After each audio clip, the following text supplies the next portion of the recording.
오늘은 사순절을 시작하는 제 수요일입니다. 사순절 기간 동안 우리 예수님을 깊이 묵상하시며 함께 동행하시고 우리 주님이 주시는 따뜻한 은혜와 평강을 가득 누리시길 기원합니다. 오늘 제 수요일 말씀은 여선지자 훌다의 이야기로 시작됩니다. 다 같이 역대하 34장 20절에서 22절 말씀을 함께 보시겠습니다. 왕이 hil기야와 사반의 아들 아히감과 미가의 아들 압돈과 서기관 사반과 왕의 시종 아사야에게 명령하여 이르되 너희는 가서 나와 및 이스라엘과 유다의 남은 자들을 위하여 이 발견한 책의 말씀에 대하여 여호와께 물으라. 우리 조상들이 여호와의 말씀을 지키지 아니하고 이 책에 기록된 모든 것을 준행하지 아니하였으므로 여호와께서 우리에게 쏟으신 진노가 크도다 하니라. 이에 hil기야와 왕이 보낸 사람들이 여선지자 훌다에게로 나아가니 그는 하스라의 손자 독핫의 아들로서 예복을 관리하는 살룸의 아내라. 예루살렘 둘째 구역에 살았더라. 그들이 그에게 이 뜻을 전하매. 아멘. 여기서 등장하는 왕은 남유다의 요시야 왕입니다. 요시야 왕의 개혁 운동에 대해서는 담임 목사님의 르호봇 이야기에서 먼저 접하셨을 줄로 압니다.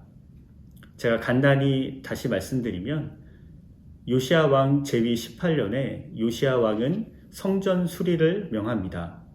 그리고 그 성전 수리 과정에서 하나님의 율법책을 발견합니다. 율법책에 나와 있는 말씀을 중심으로 망해져가는 남유다를 다시 부흥시키는 그 일을 운동을 시작하는데요. 사실 남유다의 멸망을 막지는 못했습니다. 하지만 요시야 왕의 개혁 운동은 바빌론 포로 시기와 더 나아가 예수님의 오시는 그 날을 예비하는 중요한 의미를 갖게 됩니다.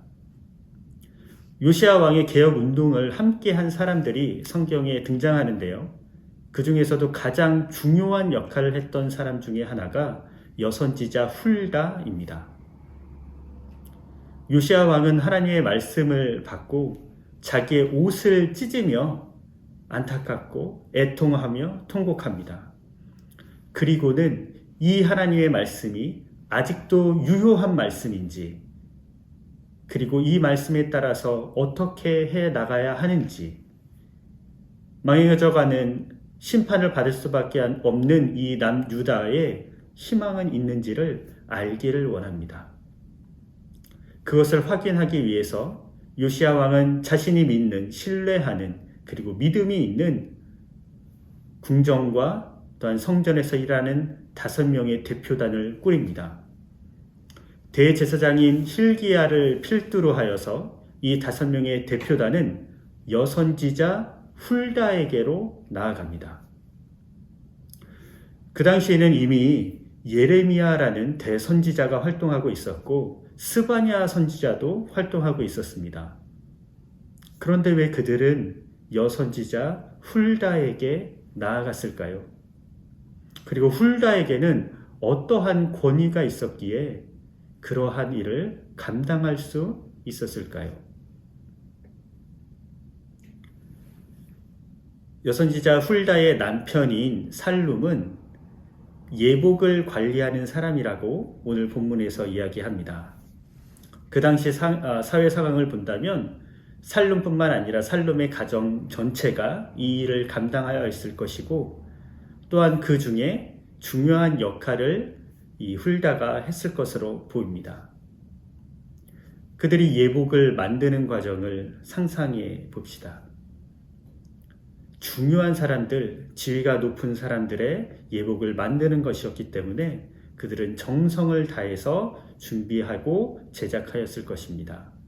옷감을 고르고 제단을 하고 한 땀 한 땀 바느질을 하고 자신의 모든 역량과 또한 창의력을 발휘하여 그 왕궁과 성전에서 일하는 사람들을 생각하고 또 그들의 몸치수를 정확하게 알고 옷들을 만들어 나갔을 것입니다. 하지만 가장 중요한 것은 그들이 법도에 맞게, 매뉴얼에 맞게 옷을 제작하는 일이었습니다. 성전에서 일하는 사람들, 왕궁에서 일하는 사람들을 위해서 하나님의 말씀이 정해놓은 법도가 있었습니다. 또한 율법학자들은 거기에 세세하게 더 해석과 또한 지켜야 될 것들을 더 붙이면서 하나님의 말씀대로 의복이 만들어지도록 노력했습니다. 훌다는 자신의 모든 역량을 다하되 바로 그 매뉴얼을 늘 생각하고 바라보고 확인하면서 옷을 하나씩 하나씩 만들어 갔을 것입니다. 그녀에게 있어서 자기의 일상생활에서 자기의 직업으로 옷을 만드는 그 일이 사실은 하나님의 말씀을 읽고 확인하고 묵상하며 그것을 순종하는 일이 되었던 것입니다. 처음에는 옷을 만드는 일에서부터 시작되었겠지만 하나님의 말씀을, 하나님의 법도를 하나씩 하나씩 확인하고 묵상해 가던 훌다는 그 다음 말씀으로 우리 하나님의 말씀을 더 깊이 묵상하고 자신의 삶 속에서 순종해 나갔을 것으로 보입니다. 그리하여서 한 나라의 운명을 좌우할 수 있는 중요한 결정과 확인을 하는 그 자리에 나아갈 수 있는 말씀의 사람이 되었던 것입니다. 훌다에게 있어서 재미있는 사실이 있는데요. 그 훌다라는 이름의 뜻입니다. 그 이름의 뜻이 두더지입니다. 훌다의 아버지가 혹은 할아버지가 그 딸의 손녀의 이름을 훌다라고 지으면서 두더지라고 지으면서 어떤 생각을 했는지는 다 알 수 없습니다. 하지만 그녀가 산 삶의 모습을 볼 때 너무나 잘 어울리는 말일 수도 있겠습니다. 하나님의 말씀을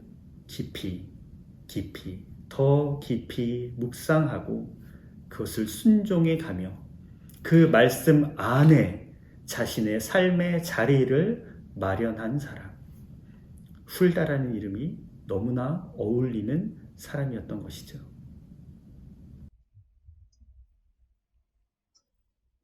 저는 지금 브루클라인 우리 교회 주변을 걷고 있습니다.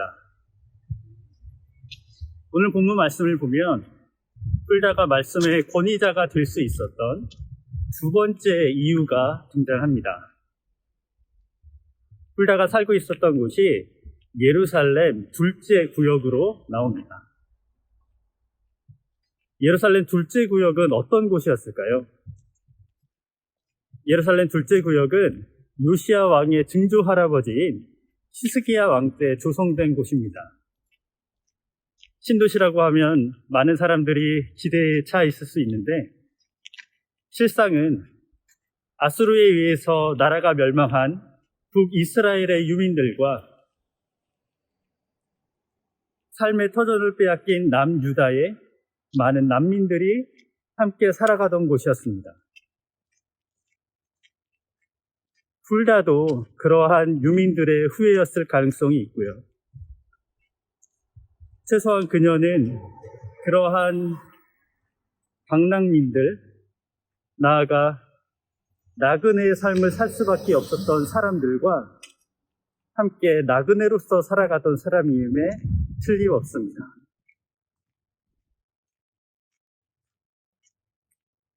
아침에 눈을 떠서 하루 일과를 보내고 잠자리에 들기까지 훌다의 삶의 주변에는 늘 나그네들이 가득했을 것이고 그들과 함께 살아갔을 것입니다. 아마 저 멀리 성벽의 너머에 있는 예루살렘 안에서 그렇게 살아가는 삶을 꿈꾸기도 하는 사람도 있겠지만 훌다는 이 나그네와 함께 하기를 기뻐했던 것으로 보입니다. 하나님의 말씀을 깊이 묵상하고 하나님의 말씀과 함께 거하되 그 말씀의 열매를 가장 낮고 어려우며 채화한 이웃들과 나누는 삶을 살아갈 때 훌다는 진정한 말씀의 권위자가 될 수 있었습니다. 높은 사회적 지위나 부유로움과는 거리가 먼 낮은 자리에 있는 자들과 함께 거하시고 함께 살아가셨던, 흠모할 것이 하나도 없는 가운데 하나님의 말씀을 온전하게 순종하셨던 한 분을 우리가 알고 있습니다. 우리 예수님께서는 베들레헴 마구간에서 태어나셨고 갈릴리의 나사렛에서 성장하셨습니다. 그리고 끝내 하나님의 말씀에 순종하여 십자가를 지셨습니다. 꽃에 나비가 앉는 것이 아니라 나비가 앉는 곳이 꽃이다라는 말이 있습니다. 우리가 가정에서든 교회에서든 직장에서든 학교에서든 어디에 있든 우리의 모든 삶의 자리에서 예수 그리스도의 향기를 전해야 한다는 의미일 줄로 압니다. 제 수요일에는 제 십자가를 이마에 그리며 우리가 진토뿐임을 다시 기억합니다. 너희는 흙이니 흙으로 돌아갈 것이니라. 이 말씀을 통하여 우리는 겸손히 낮은 자의 자리에 나아갑니다. 하지만 하나님께서는 흙을 통하여서 하나님의 형상을 닮은 놀라운 창조물로 우리를 만들어 가십니다. 여선지자 훌다와 같이 우리도 우리의 삶의 자리에서 하나님을 깊이 묵상하며 깊이 순종하며 또한 그 순종의 열매를 이웃들과 나누는 사순절이 되시길 기원합니다. 그럴 때에 우리 예수님께서 주시는 놀라운 은혜 가운데 어두운 시대의 복음의 씨앗을 품는 귀한 흙이 되어갈 줄로 믿습니다. 성경은 말합니다. 우리는 흙이니 흙으로 돌아갈 것이니라. 아멘. 다 같이 기도하시겠습니다. 사랑과 은혜가 충만하신 우리 하나님 아버지, 사순절을 시작하며 제 수요일 말씀의 자리에 나오게 하시니 감사드립니다. 여선지자 훌다를 기억하며 더 나아가 우리 예수님을 기억하고 묵상하며 이 사순절 기간 동안 우리 하나님께서 주신 놀라운 은혜를 받게 하여 주시고 그 은혜를 우리들의 이웃들과 나눌 수 있는 저희 모두가 되게 하여 주시옵소서. 십자가의 고통보다 더 큰 사랑과 은혜로 우리를 살려주시고 구원하신 놀라운 예수 그리스도의 은혜에 감사드리오며 이 모든 말씀 예수님의 이름으로 기도드리옵나이다. 아멘.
You